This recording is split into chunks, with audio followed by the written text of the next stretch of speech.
Alright, welcome back. Turn 49. Highlights first. Ending my non-aggression pact with Vanderlog. So I'll be moving in on turn 52, although that is unlikely to happen because Vanderlog will probably have won by then. Let's see how. So, Asphodel attacked the independent level 3 throne. You recall us pulling this up last turn, but they've got a wall of carrion beasts. They've got their god, Stalin the carrion dragon. Stalin is also the person playing Asphodel, so he just named after himself. Some carrion lords, some panic apostates, a considerable line of dryad hags, and then some random carrion in the back to soak up all of the lightning birds. Seeing Venkidoos, just kind of giant archers, but not as good as Nabas. And we've got this Anunnaki of the sky. So let's go ahead and watch. The key thing here is what the birds do. So the birds fly in. A bunch of them go after the front line here. And there's this griffin that moves to kind of the middle, and this griffin in the back, and this one misguided bird here. The birds are all ethereal, which means that only the sleep vines are going to hit them every time. But at this point, Asphodel has cleared out the threatening birds. These birds are still causing problems. As Asphodel does lose this dryad hag to a griffin. All these guys are fog warriored.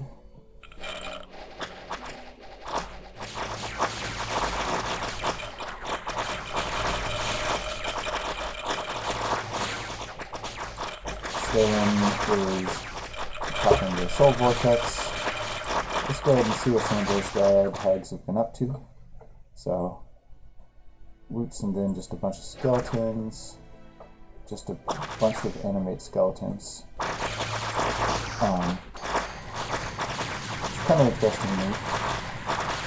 Evidently he didn't have anything better to deploy. If he had Charm, that would have been glorious, because this guy does not have magic resistance, and the Dryad Hags all have Nature 2. So, if they could charm this guy and just pick up a freaking Anunnaki Pretender Chassis, that would be amazing. But, well, they don't have it, so you just have to wonder what could have been. Anyway, the Anunnaki gets killed. By this point, all of the Spring Hawks are dead. And the Soul Vortex is just going to start working its way through these guys until they all retreat.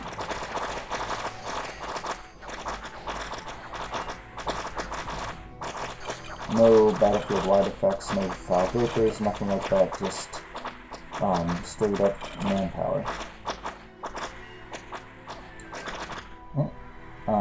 So, the score there, 6 of the hags did not make it, and 1 of the panic apostates died as well, but Asphodel was ultimately victorious. And Vanderlog also took a swing at Annika. It's really unfortunate for Asphodel that they had to fight both Vanderlog and the Independents, but I don't think it would actually have made that much of a difference. Let's go ahead and watch here. So we've already seen what remains of the Asphodel army. Vanderlog has this Citad. Not quite sure how they got him, but he seems cool. Several Kinaras, including this guy with some thug equipment. There's this Sidha here. This guy is just awesome. 4 arms and the teleport ability and the blink ability means that, like, he's got a bunch of magic, so he could buff himself and then rush up, but the blink ability means that if his equipment is good enough, with which 4 arms it very much can be, you can just rush up and start smacking dudes immediately on the first turn before any of their buffs get a chance to go off. Very powerful, especially against thugs. There's just archers and then a wall of bandit warriors in the back.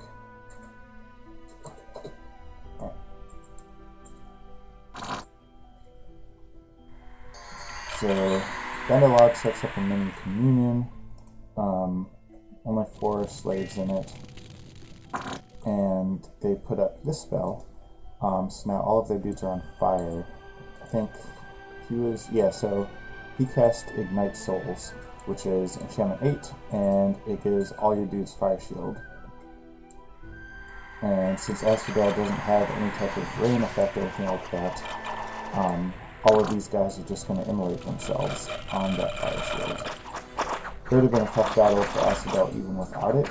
Like, they're outnumbered and outgunned. But you might have seen this dragon just get nuked here. He just took a soul slay to the face. That's another problem with Asphodel's get up, is their dragon has the 2 equipment slots.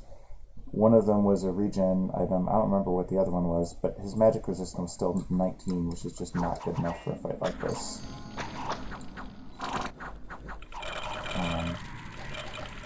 Some statues running up here, but I'm going to go ahead and fast forward this. Basically, all of the Asphodel guys are going to walk onto fire shields and not walk back.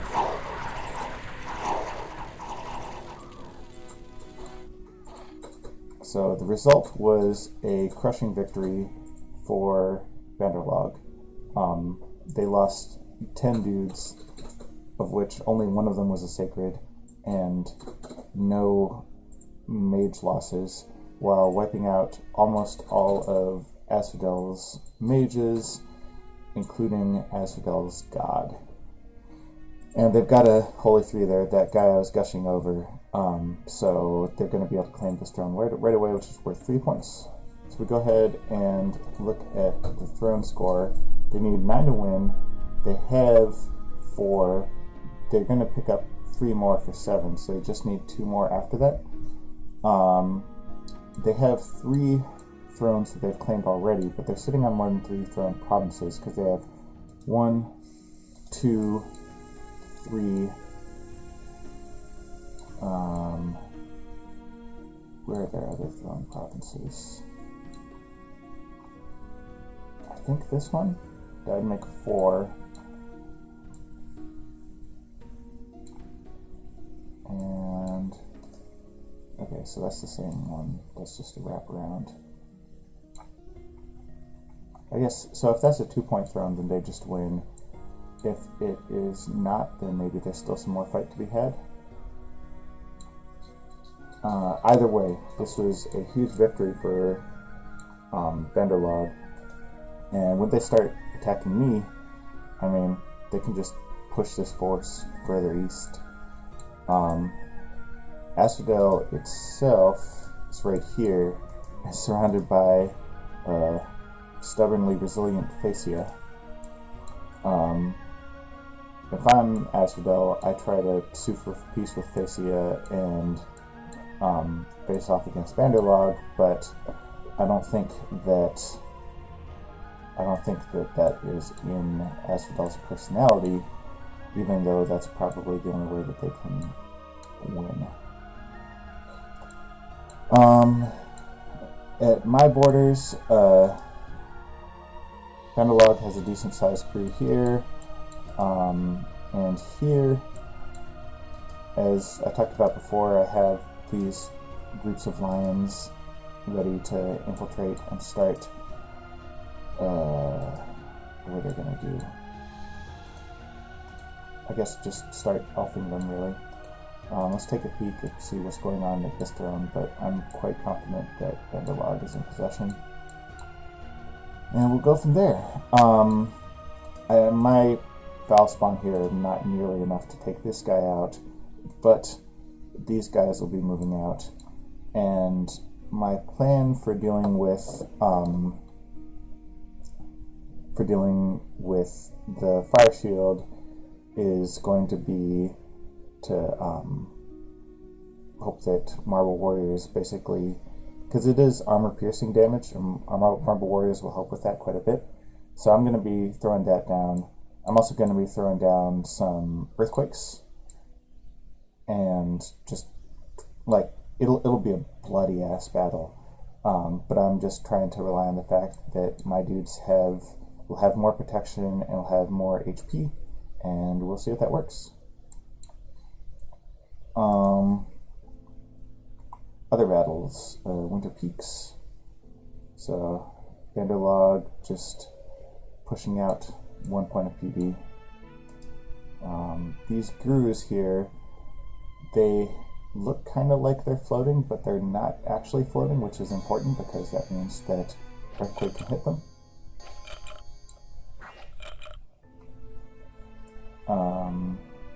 Here in Cursed Land, this is just a crew of archers against a point of PD.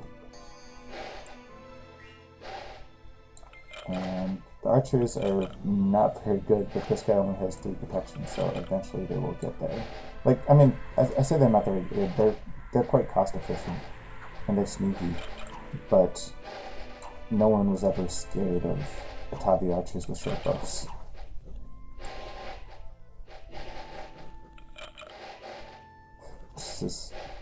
I don't know why I'm so captivated by this fight. Okay, there we go. 3 archers died. And then the last gasp of Pythium. So here's Vanderlog moving in to conquer Pythium. Of note here, so there's this Telestic Animate, which looks big but isn't scary. There's a Crusher.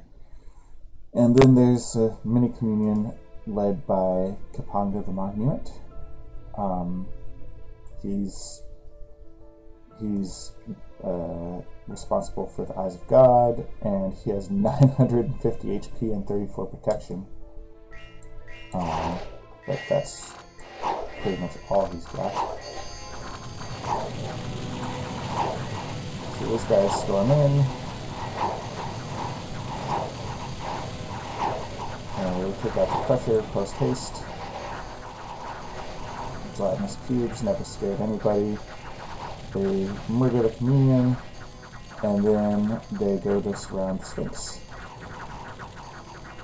And the Sphinx has cast Astral Shield on himself, which means that these guys that surround him end up paralyzing themselves. And they need lucky dice anyways, like hitting for 29 but going through 30, it was 34 now, it's 33 protection. When he went mute, he lost some of that. It takes them a while, and they start paralyzing themselves and thus forming a shield around the Sphinx. I guess I'm not gonna make you watch the whole thing. Eventually they chip him down, and these afflictions that they do to him help out a lot, but it takes a while because there's a shield of their own dudes around him. So ultimately, Pythium was wiped out, of course, and Vanderlog lost a quarter of their dudes, but no mages. Right. Find a magic site, Howling Gorge, so I can summon Dire Wolves. I'm not going to bother with that. Man from the Heavens, Obscuro, Mana Symboline, Mana, Air Gems, and Gold. So some good events, not anything that's going to change the tide, but I mean, I'm not going to complain about getting some nice events. It's certainly better than the alternative. Let's go ahead and bring some of these guys out because they are starving. So you guys can ship out.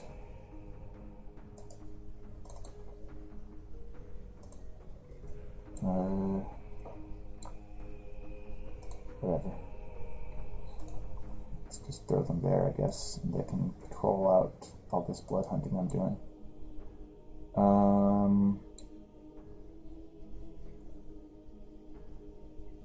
Actually got quite a bit of unrest here. Just go ahead and borrow this stuff and cast my national spell to remove unrest. Just because, well, I'm lazy and don't want to deal with it. No, that's silly. I'll just make an eye and then patrol it out next time.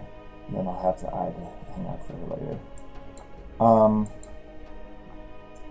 For this turn, I did summon this Troll King, and so he's forging this Dropmere. On the off chance that the game keeps going, that is an artifact that makes me 200 gold per turn, so that'll be very welcome. I've been low on mages this whole time, so that'll give me a chance to catch up there.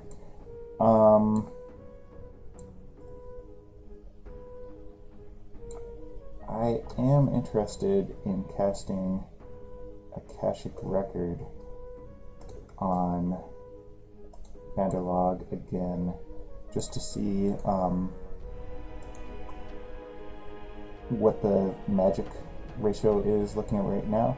So if we go ahead and look at the score graphs, it's been about 10 turns or so since I cast it previously. Their provinces, of course, have shot through the moon because they've had a pretty successful campaign versus Asphodel. But mainly I am interested to see their research, because right now I'm a research where they were when I cast Akashic Record, but I have been forging a lot of Lightless Lanterns, and so I'm hoping that I've been able to kind of narrow the gap, especially since these later techs are more expensive. I get Alteration 7 this turn, and then I'm going to try for Construction. It's going to be slow going for sure, but if the game is still going, then I want to forge those artifacts that I've been gushing over that let you wipe out people's armies every turn. Alright, that covers it for now. Thanks as always for joining me, and I'll see you on turn 50.